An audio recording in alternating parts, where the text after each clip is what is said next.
হে আসসালামু আলাইকুম, কি অবস্থা সবার? আজকে আমরা চলে আসলাম বীরগঞ্জ মডেল স্কুল এবং মহিলা কলেজ মাঠে আয়োজিত ক্রিকেট অ্যাসোসিয়েশনের পক্ষ থেকে ঈদ পুনর্মিলন মেলাতে। কেমন আছেন সবাই? আমরা কোথায় আসছি রে? মেলাতে।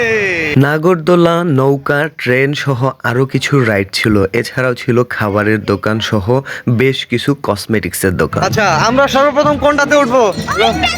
কোনটাতে? নাগরদোলায়। ঠিক আছে, নাগরদোলার টিকিট নিলাম, এবার নাগরদোলায় উঠবো। এবার আমরা নাগরদোলার টিকিট নিয়ে নাগরদোলায় উঠলাম। নাগরদোলা ঘুরতে শুরু করে দিল। আমাদের খুব মজা হচ্ছিল। আমরা খুব এনজয় করছিলাম।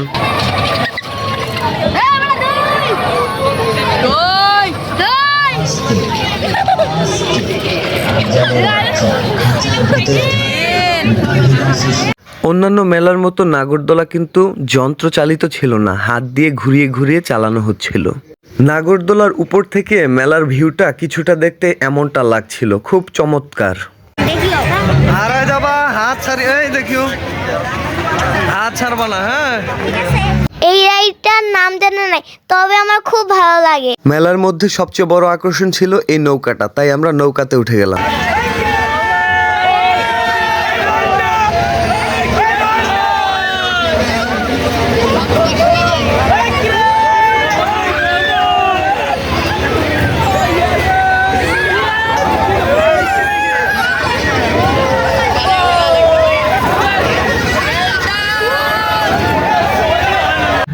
তবে যাদের হার্টের সমস্যা রয়েছে তারা কিন্তু ভুলেও এই রাইডে উঠতে যাবেন না, তাহলে কিন্তু এদের মতো অবস্থা হতে পারে।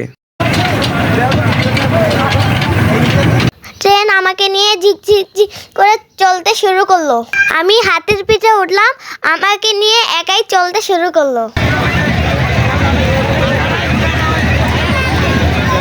মেলার প্রধান আকর্ষণ এই নৌকাটা হওয়ায় এটার টিকিট মূল্য 50 টাকা। নাম যতই ভূতের বাড়ি, কাজ হচ্ছে মামার বাড়ি। একটুও ভয় পাইনি, মানুষরাই ভূত সেজেছিল। এবার কিছু খাওয়ার পালা। আমরা এবার পেয়ারা মাখা খেলাম। পেয়ারা মাখা খুব ভালো ছিল, কিন্তু তবুও আমার ঝাল লাগছিল। এখানে কিছু ফাস্ট ফুডের খাবারের দোকান ছিল। শুভম যখন ভূতের বাড়ি গেছিল তখন আমরা কুশের রস খেলাম। এখানে অনেক আচারের আইটেম ছিল যেগুলো খুব লোভনীয় দেখাচ্ছিল। বাহারি রকমের আচার সাজিয়ে বসেছিল এখানে দোকানদার, ক্রেতা ছিল খুবই কম। বেলুনের দোকান দেখা মাত্র রোজা দৌড়ে গেল বেলুন কেনার জন্য। বেলুন আমার খুব প্রিয়, দেখলেই নিতে মন চায়।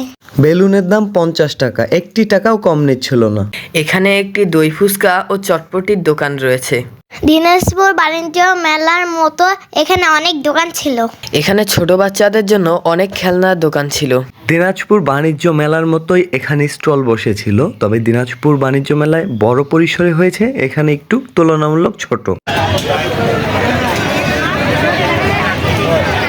আমি কিছু জিনিস কিনলাম, যেমন কাগড়া, hair band, rubber band, clip. এখানে সুন্দর সুন্দর টেডি বিয়ার ছিল। ছোট বাচ্চাদের জন্য সুন্দর সুন্দর খেলনার দোকান ছিল। এছাড়াও বাসা বাড়িতে ব্যবহৃত ছোটখাটো জিনিসপত্রগুলো এখানে সুলভ মূল্যে পাওয়া যাচ্ছিল।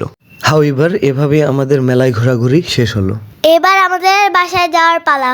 সবাই ভালো থাকবেন, সুস্থ থাকবেন। আল্লাহ হাফেজ।